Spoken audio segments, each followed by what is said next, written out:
गरीब साध साध सब नेक हैं, आप अपनी ठोरे, जो सतलोक ले जावेंगे वो साधु कोई और।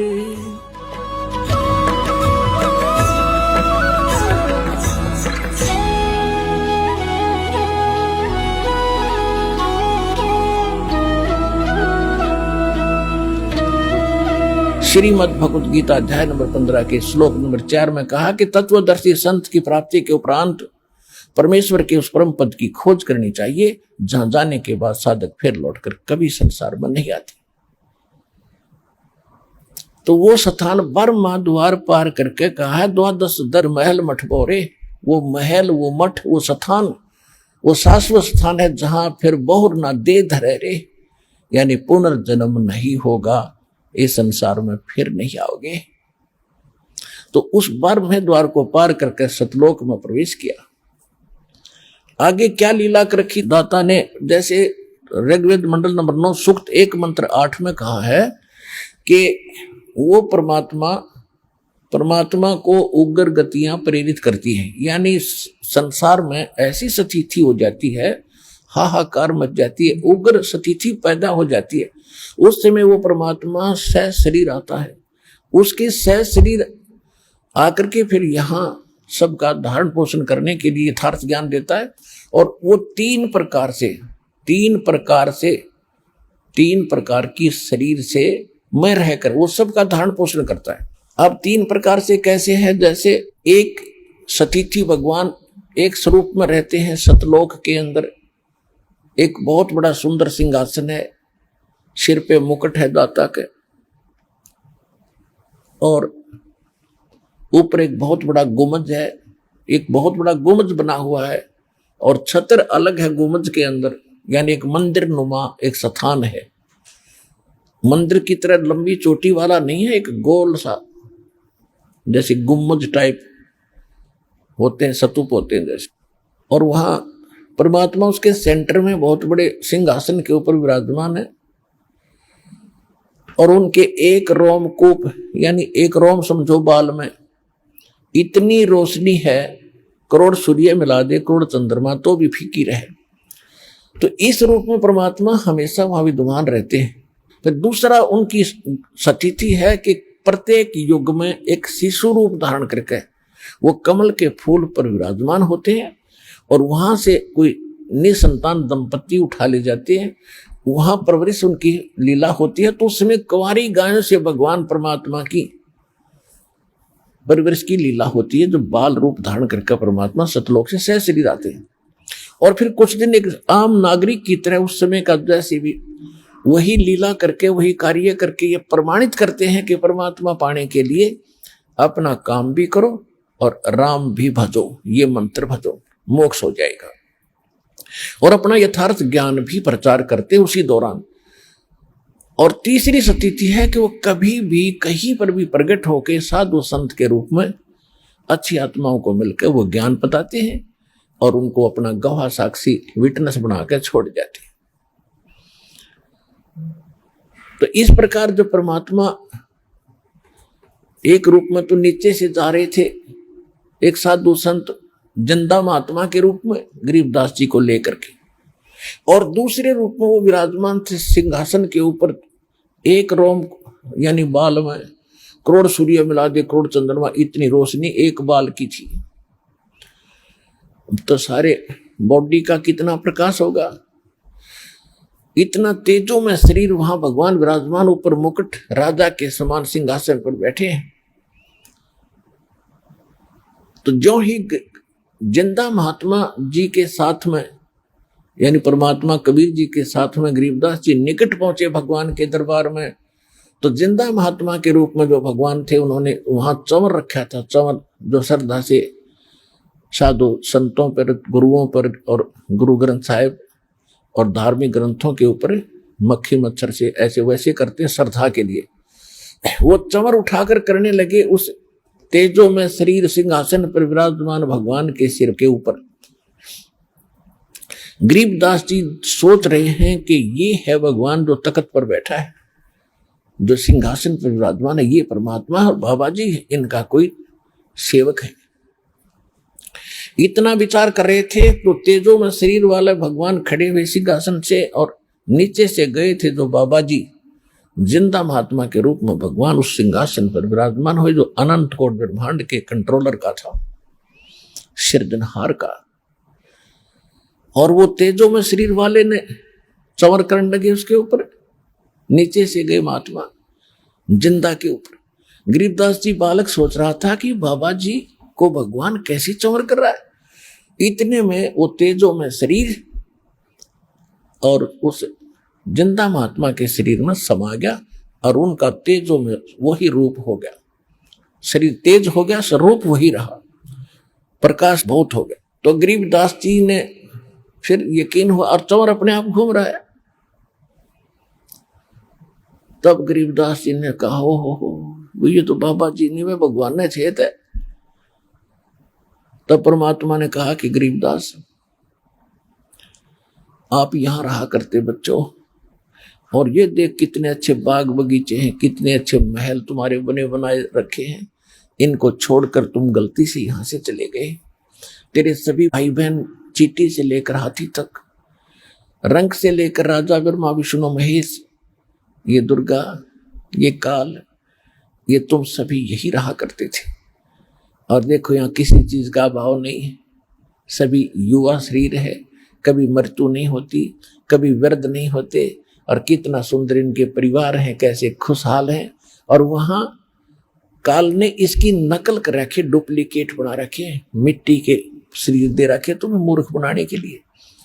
और कितने खुश हुए बैठे हैं वहां लोग, ये मेरा बेटा है या मेरी बेटी है, ये मेरी कार है या यानी ये मेरी संपत्ति है। और जब चाहे उसको मार डालता है, जब चाहे उसको लेकर खा जाता है। ये काल का लोक है, कसाई का लोक है, वहां तुम रह रहे हो। तो गरीबदास जी को खूब सारा कुछ दिखा दिखू के और सारा ज्ञान समझा के और कहा बेटा अब तुम वापस जाओ और आंखों देखा ज्ञान सुनाओ अपने भाई और बहनों को। आप मेरे विटनेस बनो, गवाह बनो।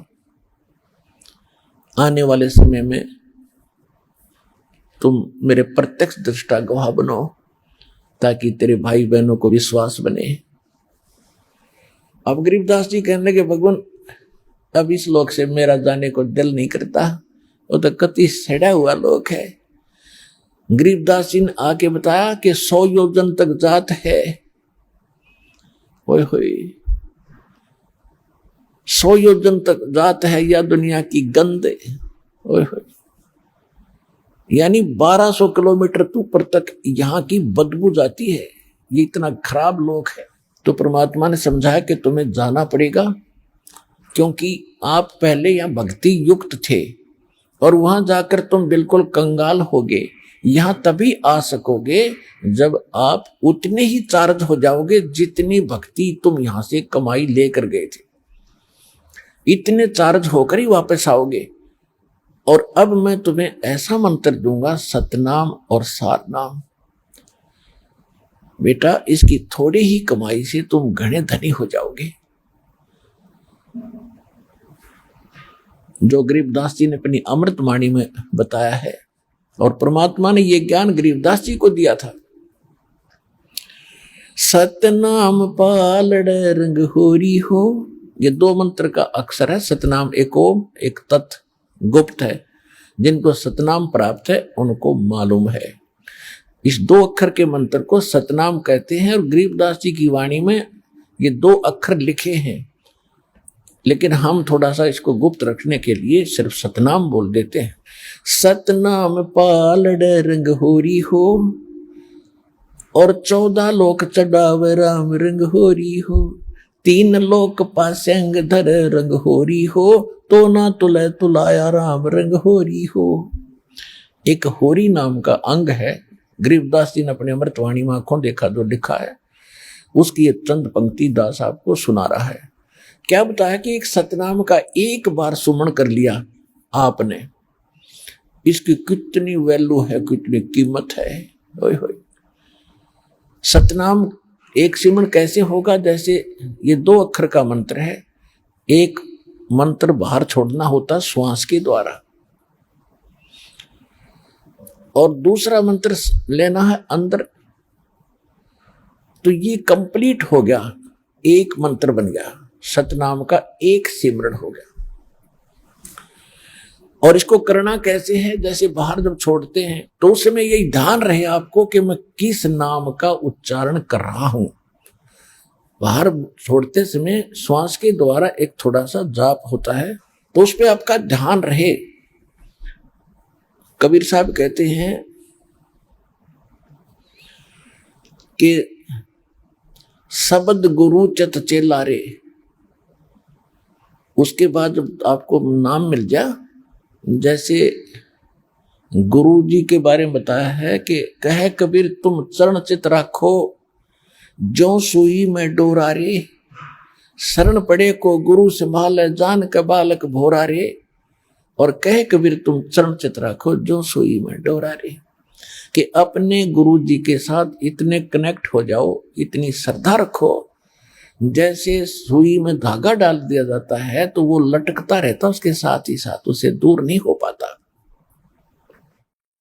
अब जो भक्ति के समय क्या बताते हैं कि जो मंत्र गुरु जी ने दे दिया वो गुरु मंत्र कहलाता है, वो गुरु नाम कहलाता है। और सतगुरु नाम नहीं, सतगुरु का जाप नहीं करना, गुरु मंत्र सतगुरु से जो प्राप्त हुआ। जैसे परमात्मा की जो वाणी है इसमें बहुत से सांकेतिक शब्द हैं। वो कैसे है कि कहते हैं हरि सुमरे सो वार है और गुरु सुमरे हो अपार। अब यहां गुरु का सिमरन नहीं, गुरु जी ने जो मंत्र दिया है उसको जो सिमरन करते वो पार होंगे। तो गुरु मंत्र होता वो गुरु का सिमरन कहलाता है।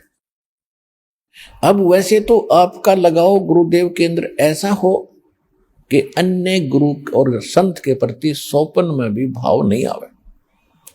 और फिर जब गुरुजी ने मंत्र जो दे दिया जिस समय तुम जाप करते हो, उस समय आपको ये राधा स्वामी वाले कहते हैं सुरत शब्द का अभ्यास करते हैं। और अभ्यास क्या करते हैं, 2.5 घंटे सुबह 2.5 घंटे शाम बैठकर ध्यान लगाते हैं, धुन सुनते हैं। ये इनका सुरत शब्द अभ्यास बताया इन्होंने। तरह के जो नाम आपको दिया है सिमरन करते समय उसके ऊपर वो सुरत लगाओ। सुरत मीन चित लगाओ, ध्यान लगाओ। वो शब्द तो गुरु हो गए, जो गुरु जी ने मंत्र दिया है, नाम दिया, वो तुम्हारा गुरु समझ लो और आपके मन को उसका चेला बना दो। जो सुई में डोरा रे, शब्द गुरु चित चेला रे। तो ये शब्द सुरत अभ्यास है कि सिमरन करते समय आपका ध्यान उस सिमरन के जो अजप्पा जाप आप करते हो उस जाप के ऊपर रहे। मैं बाहर कौन सा मंत्र छोड़ रहा हूं और अंदर कौन सा ले रहा हूं, ध्यान ना डगे। अगर ये ध्यान डग गया और वैसे सांस लेंगे उसका लाभ क्या हुआ। तो ये है सुरत शब्द अभ्यास। ये प्रैक्टिस करनी होती है कि नाम पर ध्यान डटा रहे।